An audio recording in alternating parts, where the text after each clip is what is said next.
Yes mukwano gwange nkulamusizaako nate webali kwekuumira ku mayengo gano gwe mukwano gwange ali yampuliriza. Kaakati bitabuse kali adda kaddadda batandise okwerumangana na bokka gwe mukwano gwange ali eyo ampuliriza. Former Speaker wa Parliament Rebecca Kadaga avuddeyo ne yeemulugunya n'agamba nti kale singa sinze wandibadde toli ekyo ky'oli, naye ekyewuunyisa nti mwandiddemu olukwe. Bino nno ebigambo abyogedde ng'abigamba baani? Tulokkalire ngenda kuba nga nkuleetera full information. Kutegeeza nti oli ku UG Update TV kw'osinzira okuba ng'otuwuliriza. Gw'ayagala otweyungako kirira wansi waliwo ekigambo subscribe kikonemu, ojja kuba osobola bulungi nnyo otweyungako ddala mukwano gwange gwali eyo. Naye nkubiriza obuteerabirako namukadde kuba ke kakuyambako ennyo okutegeeza nti waliwo amawulire agali kwosha agayingiddewo gwe mukwano gwange ali eyampuliriza.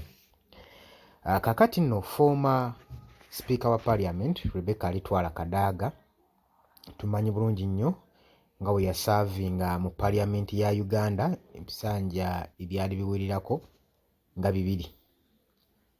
Kaakati oluvannyuma lw'obutali butebenkevu n'obuteesigaŋŋana n'okwagala ebyenfuna kubaleetedde ebizibu, kubazaalidde leenya. Rebecca Alitwala Kadaga avuddeyo n'anenya abakulembeze bonna ab'e Busoga. Bino nno okuvaayo ne yeemulugunya ku nsonga eno, babadde wali eri ku meeting ku lukuŋŋaano baadde bategese ejjinja. Rebecca Kadaga n'avaayo ne yeemulugunya n'agamba nti nno yeewuunya waliwo akabondo k'abakulembeze abali ab'e Busoga, naddala Second Deputy Prime Minister balemeddwa okufokasinga ku nsonga ezigenda okuba nga zizimba Busoga ng'ekitundu. Balemeddwa okufokasinga mu constructinga enguudo z'e Busoga, mu constructinga railway, oluguudo lw'eggaali y'omukka, ssaako n'okuteeka infrastructures, ebizimbe ebyetaagisa okuggyayo enkulaakulana ya Busoga. Bali kunze nze gwe bali mu kulwanyisa. Bino bibadde bigambo bya Rebecca Alitwala Kadaga. Agambye bali mu kunnwanyisa naddala Second Deputy Prime Minister. Kyewuunyisa. Nkutegeeza okyali ku UG Update TV. Gw'agala otweyungako kirira wansi waliwo ekigambo subscribe kikonemu, ojja kuba osobola bulungi nnyo otweyungako gwe mukwano gwange ali eyampuliriza. Rebecca Kadaga takoma okwo, avuddeyo n'agamba nti okunenya kwe, avuddeyo n'alaga okunenya kwe nga kusinga kwesigama nnyo ku Kigulu South MP Milton Muwuuma. Rebecca Kadaga agamba ono yalabibwako ng'agenda asaasaanya omusimbi gw'omusolo ogwali gumuweereddwa Speaker wa Parliament Anita Amongo, nga n'ekigendererwa mu kino okusobola okulaba nga bakyoboola nga ba-undermininga influence ya Rebecca Alitwala Kadaga mu regions z'e Busoga. Agambye nga bagezaako okuba nga bannimirira empinda, bagezaako okuba nga bankyaya mu Busoga, bagezaako okuba nga bankyaya abantu basiige ekifaananyi ekibi mu bantu b'e Busoga, nga bagenda babawa ssente okusobola undermininga.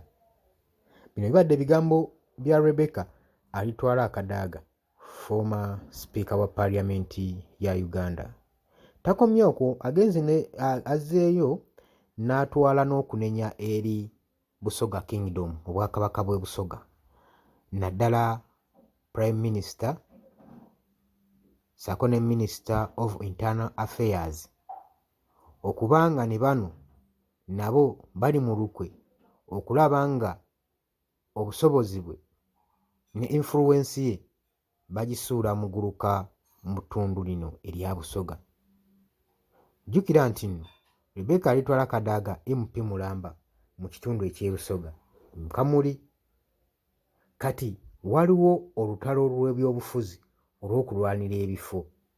Agambye okusinga okubanga abakulembeze Busoga tuli mu kulwanagana tuteekawo ntalo, tuteekawo conflicts, tulina okwegatta awamu tusobola okuzimba regions ez'e Busoga. Kino nno kyennyamizza abalonzi abali mu constituency ezo eza Busoga okubanga abakulembeze baabwe bali mu kwerumaaluma ate bandibadde balinamu essuubi okubanga bakulaakulanya ekitundu ekya Busoga. Golowooza bwe baba nga beerumaluma ate nga bo balinamu essuubi, bo lowooza ki kye banaabazzaako? Kwanirizaako mu comment section ojje otangaze eggwanga ku kigenda mu maaso.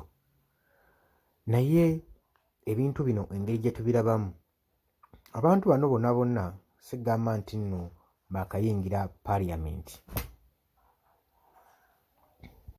Bonna bonna bafunyemu bye bafunye, baggyeyo bye baggyeyo, babbyeyo kye babbyeyo mu ggwanga. N'emyaka gye balimu gye giro ogiraba nga basaavinga. Kyembuuza, omuntu kasita oyingira mu byobufuzi mu parliament toyinaayo kugamba, omuntu talinaayo ka side business kayinza kugaa nti nno kati muvudde mu politics maze osaavinga ebyange mbikoze kati kanzire wali nkwasaganye ebirala nga kalabye ebirala. Lwaki abakulembeze bano abajja bajja kufuga bantu kubafiirako ne balema n'okuteerawo emigigi emito omukisa okusobola okubaako ne bye beekolera oba okuzimba eggwanga? Lwaki olowooza kiriwo ekito? Kubanga kuba tetusuubira bantu nga bano kubanga beerumanuma nga bakyakayanira ebifo by'entebe mu buyinza. Bandibadde be bantu abakooye nga balina mu kulowooza ku retirements zaabwe. Gwe kino okirowoozaako otya mukwano gwange? Kutegeeza jangu mu comment section ku UG Updates TV tubeere nga tuwayaamu.